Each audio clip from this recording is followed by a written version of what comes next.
Jai Hind everyone. My topic for today is yellow journalism. Yellow journalism is a type of journalism and it is a style of reporting which involves fabricating the truth and sacrificing it for sensation.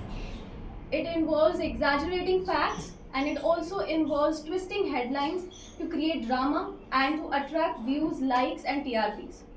In turn, the term yellow does not represent here the brightness, but it denotes the dishonesty of media reporting. The yellow journalism is taken from the yellow press in America. Journalism should inform and not inflame. It should spread awareness as it is the fourth pillar of our democracy and increase awareness and spread only through ethical means, because the news we present to the audiences, it is what they believe in and it forms their opinions about what is happening around them. And if we don't give them the right information, it misleads them and even causes misconduct. Now, to talk about the ill effects of yellow journalism, it involves not only spreading misinformation, it involves spreading hatred, fear among the audiences. It also involves creating emotional manipulation among the audience where they cannot separate news from propaganda.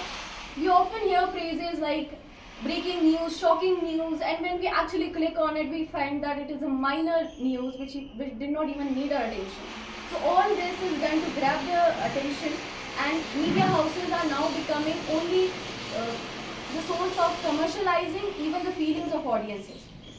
We see, for instance, even during elections, we see that the headlines are twisted. We see that they clearly praise one party and attack the another, which makes it difficult for the audience to separate news from the propaganda. And often we must have heard about Godi media, where they support only one party and present only one views, which automatically make the viewers think that only one party is right because they fabricate the truth. They do not present the entire story to the audience, which is the basis of good journalism. It is now, to coming to the conclusion, I would like to say that for treating this ill effects of yellow journalism, we can do one thing, that is media regulators can be more strict while spreading the information. They can see that even in the examples of deep fake, where the media is often with the spread of social media, we see that the deep fake videos are emerging, and we see that the rights of the individuals are getting violated. It is also our responsibility now to be educated enough and understand the difference between the right news and the false news, which can be done only if we verify our sources and to encapsulate. Uh, to We must intake media before verifying its source. Thank you. Good.